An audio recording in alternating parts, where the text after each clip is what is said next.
به نام خداوند مهربان، بینندگان گرامی و هموطنان عزیز، به برنامه خودتان بازشگب خوش آمدید. این برنامه است که از روزگار ملت تاجیک چی در وطن چی در خارج حکایت میکند.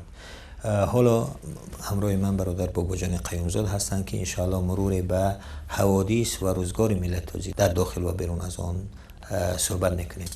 دادستان کلاب گفته است که اون معاش زنان کوچرو پرداخته شده است، یعنی همش نه ولی قسما حدودی پیشتر در رادیو آزادی گزارش ارائه آماده کرده بود که یعنی ایده از کوچروب‌های زنهای کوچروبی کلاب اعتراض کردند که حدودا 5 ماه معاش خود را باز نگرفتند تو یعنی و دادستان کلاب امروز گفته است که بعد این ما مسئله رو مطرح کردیم و اون سازمان یا که اون نهادی که مسئولیت پرداخت معاش اون کوچروب ها بود قسما پرداخته است و این مشکل قسما حل خود را یافته است. این هم دلالت میکند که چقدر رسانه ها تأثیر دارند و خودی شهروندان هم وقتی که تو شما 5 ماه معاش نمیگیرید، این حق شما است که طلب کنید. حتی ما در کشوری ترکیه و در اروپا و اینها میدونیم که اگر مثلا از 5 روز بیشتر معاش پرداخت نشود حق به دادگاه شکایت کردن رو دارید. یعنی این حق است، ولی متاسفانه در ما چی هست، یک نوعی هست که 5 ماه از یعنی اون بیچاره‌ای که کوچه میرود، اون معاش ناچیزی که دارد، وقتی اون را 5 ماه شما نمیدهید چی حالی خواهد داشت؟ ببینید شما یک مسئله دیگر هم هست که واقعا منطقه کلوب از یک منطقه‌ای هست که در این مدت خیلی محروم بوده است. بله. منطقه است که در اونجا تقریبا هیچ کارخانه‌ای فعال نیست. بله. واقعا این بعد همین حکم بعد استقلالیت هم بعد اینم این هیچ چیز در زمان شوروی معلوم بود، ولی در زمان شوروی هم بود، ولی حاضر هم شما یک بار بیایید مثلا واقعا شاید بعضی ها فکر کنند که ما نمیدونم میخواهیم یک چون من از زاده کلوب هستم و در اونجا بزرگ شدم و میدونم وضعیت مردم کلوب و اونجا پدر و مادرم زندگی میکنن و واقعا یک چیزای مشکلاتی هست که نمیدونم اینا واقعا باید مسئولین به این چیزا رسیدگی کنن. چون شما ببینید در کلوب هیچ کارخانه تقریبا یگون کارخانه و فابریکه و زواد و هیچ چیز فعال نیست. بعد از استقلالیت گفتن مثلا شاید این حکومت جدید یک کاری برای کلوب میکنه، ولی واقعا برای کلوب هیچ کاری نکردن. کلوب تا هنوز همون خیلی مونده است، همون شهری از محروم است، از بسیاری امکانات محروم مونده است. همون خیلی شما تصور کنید در یک شهر کلوب در یک شب حدودی 20 چند در خبرها آمده بود که فقط فروشنده های مواد مخدر را بازداشت کردن. خب ولی متاسفانه باز من میگم ما در کوچه نورالله و وحیدالله میدونم از اون زمان میدونستیم که حتی مردمی همون کوچه خودشون حاضر بودن که برای من در هر جا شکایت کنن از پشت اونا که در کوچه نورالله و وحیدالله در 2 خانه مواد مخدر میفروشند. پلیس میدوند ولی با اونها کاری ندارد. این چیزهای واقعیت‌های کلوب است. یعنی اینم سبب معتاد شدن برخی شده است. خیلی از زیاد. من حتی وقتی که حساب می‌کردم با یکی از دوستان در همون کوچه نورالله و وحیدالله حساب کردیم حدودی 20 چند نفر فقط از خوانندگان مکتب میانه معتاد بودن. این مصیبت هست واقعا. بله واقعا این هست. مسئولین شاید تصور کنن که این یک دروغ است. میتونن خبرنگاران یک تحقیقات بگذارونن در کوچه نورالله و وحیدالله، بروید ببینید در اونجا سوال کنید، پیدا میکنید خونه اون مواد مخدر فروش رو. از هر کسی بپرسن در همون کوچه با اونها خواهند گفت که در کجا مواد مخدر میفروشن و مردم اونجا هم از دست اونها به داد آمدن. ولی چرا هیچ کس به دادی مردم کلوب نمیرسد؟ این به نظر میرسد کسی عمدن میخواهد که مردم کلوب رو معتاد کند و این واقعا خطرناک است برای ملت کلوب. این مردم کلوب این چیزی نیست که اینا ما نادیده بگیریم. واقعا وقتی که ما ببینیم خواننده های مکتب امروز معتاد شدن، این برای فردای ملت ما یک مصیبتی کلانی خواهد بود و اینا نباید نادیده بگیرن مسئولین. من خواهش میکنم اگر خبرنگاری آزادگان بگذار خبرنگاران آزادی باشد، آزادگان باشد، یک تحقیقات ژورنالیستی انجام دهند و ما این را شاهد باشیم خواهیم بود که چی مصیبتی هست در اونجا؟ واقعا هم بسیار چیزهای حقیقت‌های تلخی هست در کشور که مردم هم نمیدوند، جهانیان هم نمیدونند که مثل که شما گفتید. یکی از چیزهای دیگر هم این هم هست که مورد بحث است که چرا اما کوچروب‌ها زن باشد. یکی از دوستان خارجی من میگفت که شما تاجیک ها همه مشکلات کارهای مشکل گذاشتید بر زن ها. یعنی اون حیران شده است که میگه که شما نخور بزن. ولی واقعیت این هم هست که ما زنهای تاجیک چرا تنها زنهای تاجیک باشن کوچروب؟ یعنی زن جوش کوچروبی است. ببین مردهای تاجیک در روسیه کوچروب شدن، زنها ما در تاجیکستان. بله متاسفم. این مصیبت است. بله. خبر دیگری هست که مسی برای بار پنجم توپ طلایی را از آن خود کرده است. بله. یعنی مسی آنهایی که طرفدار و مادرید بودند حالا الان دیگر ناراحتند که زیرا کریستیانو رونالدو یکی از نامزد بود ولی موفق نشد، ولی مسی به نظرم اگر این خبر رو فرزندی منم بفهمد خرسند میشود، زیرا من طرفدار ریال مادرید هستم، اون باشد طرفدار بارسلونا. ولی در ما برعکس است. الان پسری من خیلی ناراحت است چون اون طرفدار ریال مادرید است و با اومدن زیدان در ریال مادرید این بازی اولش که با خوب شروع کرده است، بسیار با خوشحالی و با چیز میگفت که انا ریال شروع کرد بازی را. ولی به هر حال برادرانی که طرفداری بارسلونا هستند، مسی هستند، تبریک میگوییم و خود مسی هم تبریک میگوییم و برایشان موفقیت آرزومندیم و باید آنهایی که طرفدار کریستیانو رونالدو هستند و ریال مادرید هستند یعنی احتمال دارد که در آینده اون هم پیروز شود تا اینکه اونها هم خرسند شوند. فصل جدیدی با زیدان شاید ریال شروع میکنه. بله، زین الدین زیدان هم یکی از مربیان ریال شده است که احتمال دارد که آینده درخشانی را یعنی داشته باشد. پاکستان خبر دیگر این است که وزیر ذخایر آب و انرژتیک پاکستان خواجه محمد آصف به تاجیکستان اومد، صحبت‌های با مقامات ارشدی کشور از جمله امام رحمان انجام داد و حدود 1 میلیون دلار به تاجیکستان کمک کرد برای آن ضرر دیدگان زلزله در بدخشان کمک کردند و واقعا کار خوبی هم کردند و الحمدلله تاجیکستان هم که ما ملتی بسیار سخاوتمند هستیم در اون طوفان ها و اون مشکلات اون بحران هایی که پاکستان رو برو بود اونها هم تاجیکستان هم کمک کرد و باید ما واقعا هم در روزهای سخت با کشورهای دوست برادران دوست باشیم تا اینکه اونها هم در روزهای سخت با ما باشند. مردی نبود فتاده رو پای زدن، گر دستی فتاده بگیری مردی. خبر دیگری که هست خواهر ظرفای رحمانی هست که گزارش ها حاکی از این است که وای ظرف رحمانی از واقعا از سلامتیش مشکل اذیت میکشد و خصوصا بیماری قلبی بیماری یعنی واقعا خطرزا است، خطرناک است و من خودی خانم ظرفا که چند پیش از اینکه بازداشت شود به ترکیه و در استانبول بود صحبت میکرد که چی طور وقتی که هواپیما به آسمان رفت چی طور مشکل دید، یعنی وقتی که هوا کمتر میشود و بسیار میخواست من را میگفت که هیچ راهی نیست که من از راه زمینی برم، کاش اصلا نمیرفت، نه با هواپیما میرفت نه به راه زمینی، ولی متاسفانه رفت. ولی وکیل مدافع او که از طرف حکومت تعیین شده است اون گفته است الحمدلله سلامتیش خوب است، ولی خواهر او گلدسته خواجه و گفته است که اگر او سلامت می بود من از کجا یک خلطه هر هفته یک خلطه دارو میبرم برای اون. چرا حکومت از نگذاشت که یعنی وکیلان مدافع که حقایقت ها رو میگوید به اون بازداشت شده حزب نهضت تامین شوند با این یعنی ادوکات های مستقیم؟ خب دیگر شما تصور کنید که یکی از اون ادوکات هایی که واقعیت را گفت از زبان سید عمر حسینی امروز جاش کجاست؟ امروز در کنار سید عمر حسینی در بازداشت قرار دارد اونا. بله.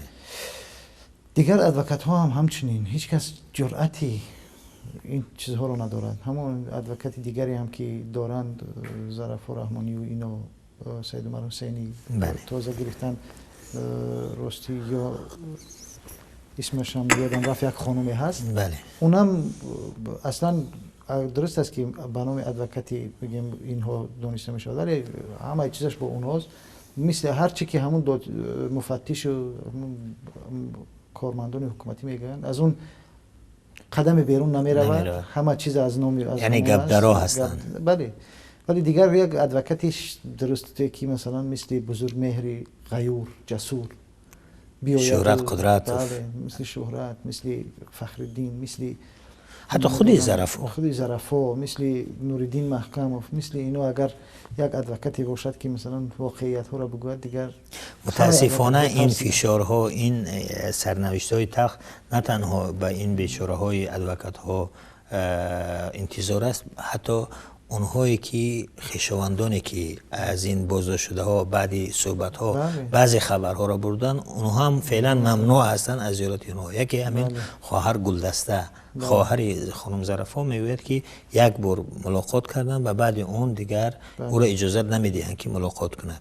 یعنی خواهری که یعنی در فکر اون است، میخواهد مشکلات اون را حل بکند، ولی متاسفانه میگوید که من را اجازه نداده است و خودی ادوکاتی ظرفا، ادوکاتی تعیین شده از طرف حکومت به روی خواهر ظرفا گفته است که نمیدونم اونجا قانونایی هست که سبب چی است. بله، به خاطر اینکه شما واقعا ادوکات حقی نیستین، به خاطر اینکه شما ادوکات حکومت هستین. اون مقامات چیزی بگوید شما همون رو میگویید، شما اون حقیقت رو نمیگویید. اون حقیقتی که بیچاره کی گفت بزرگ مهریاروف یا شهرت قدرت یا نوردین محکم یا اینها نتیجهشون معلوم شد. و اون بستگانی بازداشت شده هم که صحبت میکنن، اونها هم محروم از ملاقات با دوستان یا که نزدیکان بازداشت شده هاشون میشن. رهبر اگنتی، خبر دیگر این است که رهبر اگنتی گفته است که از روی اهالی منصبداران بیشتر از بدخشانند. ماشاءالله در روپوش کردنی یعنی کمبودهای خود ماهر هستند. رئیس اگنتی خدمت دولتی تاجیکستان گفته است که از روی اهالی اگر حساب کنیم منصبداران بدخشان بیشتر هستند. ولی واقعیت دیگر چیز رو میگوید. اون اگر وزیرها را حساب کنیم چند وزیر از کجا است؟ ببین اونهایی که یعنی میخواهند که حقیقت رو افتوب رو با دامن بپوشونند. این چیزی هست که معلوم است که در اونجا نپاتیزم، یعنی خشتباربازی، این رشوت خوری، پول دادن در برابر منصب خیلی زیاد است. و همه قریب پیشتر میگفتن که یک منطقه کلا بود، حال رسید است دنغره و دنغره موضوع شده است به یک اویله و به یک گروهی خوردی نزدیک به رئیس جمهور. و اینی که درست است. شاید در بعضی موردها بعضی مثلا از دایره محدودی محل شاید بعضی یک کمی بیرون برایند، اون هم با راه‌های خویش و تباری. بله، مثلا با داماد و که نمیدونم خدا و این وای از راه‌های دیگر. بله، مثل جناب علی مردان و مثل دامادها، خواهر دادن عروس‌ها یا چیزایی. ولی واقعا خوب اون چی که عیان است حاجت به بیان. ولی حتی اونهایی که از دیگر محل هستن نفوذی کم دارد. بله، معلوم است. یعنی حتی رئیس پارلمان و از نخست وزیر، اونهایی که از دیگر مناطق هستن میبینیم که واقعا نفوذی ندارن، نفوذی بسیار کمی دارن که متاسفانه کشور ما با چنین محلگرایی یا که ناحیه گرایی، خشتباربازی مشهور است و این واقعیت تلخی تاجیکستان است. و این مزخرفات رهبر اگنتی خدمت دولتی را هیچ کس باورم نمی کند، زیرا اونها شما هر چیزی بگید مردم با چشم خود میبینند. خوب میشد که همین جناب جمعه دولت یک لیستی از حداقل از همین چیزی حکومت، بله، یک لیست کارمندان حکومت رو با منطقه هاشون پیشنهاد میکرد. حداقل وزیرها. بله همین دیگر وزیر و نمیدونم رئیس کمیته و همینا رو با معاون هاشون با اینا یک لیست بیارین با مردم پیشنهاد کنید. مردم هم باور میکنن آسان خیلی خوب دیگر مجبور نیستید اثبات کنید.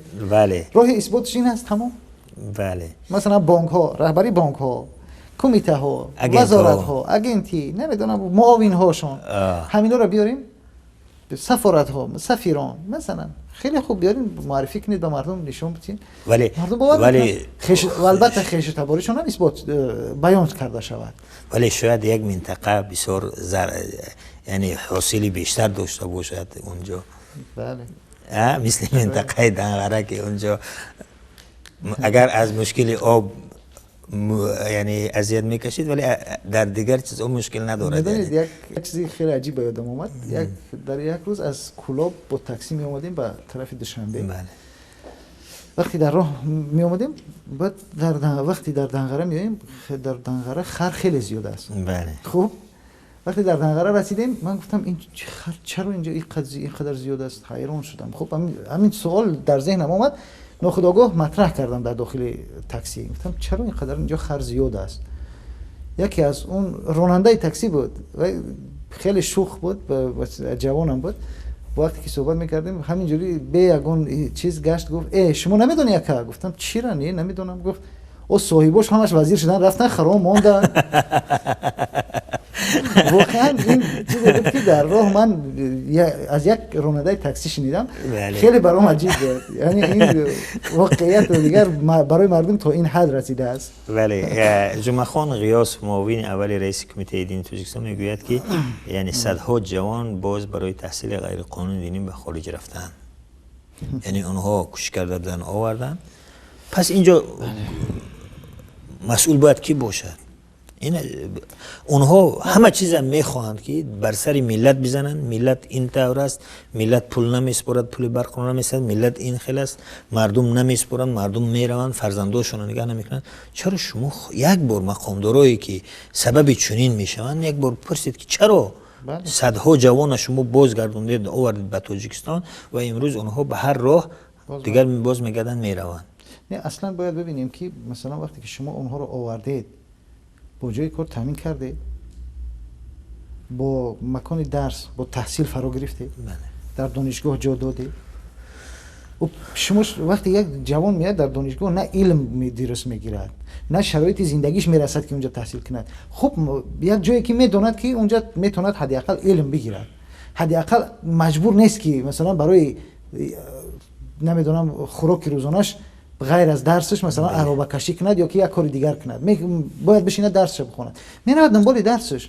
بیاین واقعا بیاین این دیگر اون روحی بستن و ممنوع کردن و اینها دیگر فایده ندارد. باید فکر چاره دیگر باشه. ببین رئیس کمیته دین میگوید که از دانشجویان برگشته 66 نفرشون دست به جنایت زدن.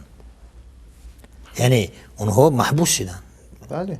وقتی که شما از اونها دعوت میکنید، رئیس جمهور دعوت میکند که شما با کشور بیایید، اونها داوطلبانه میخزن میآیند، شما باز اونها رو مورد فشار قرار میدید و اونها رو میخواهید میبرید به زندان و دیگر اونها باز منتظر باشن که شما بیاید اونها رو بگیرید زندان برید.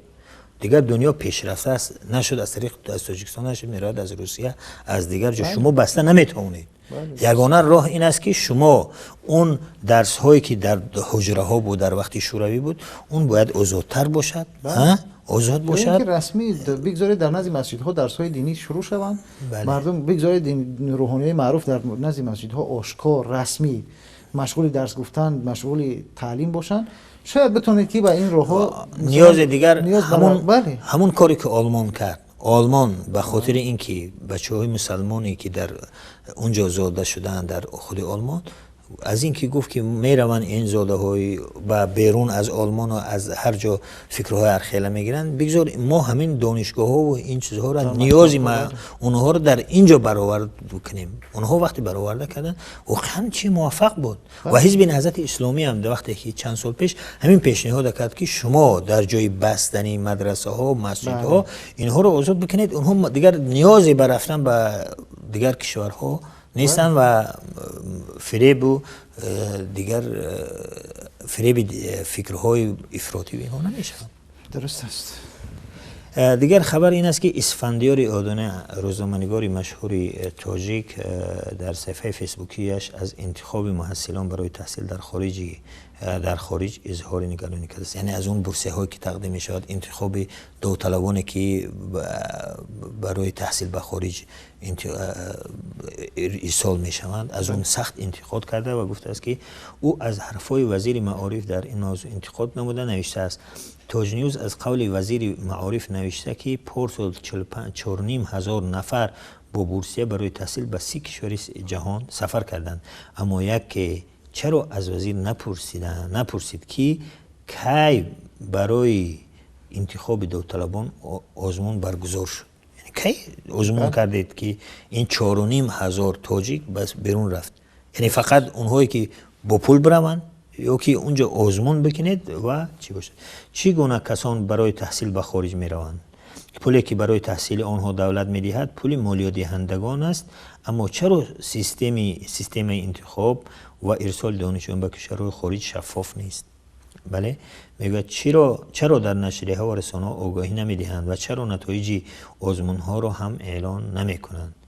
بله، این وزیر میگوید که آخه شما میگوید که در یک سال 4,500 تاجیک رو فرستادید. همه شکایت میکنن. معلوم است که اونها از راه رشوه، پولدهی این کوتا ها را میخرند و میروند. و اگر شما میخواهید که این واقعا هم این بورسیه ها از حساب بودجه کشور میرود، باید این شفاف باشد.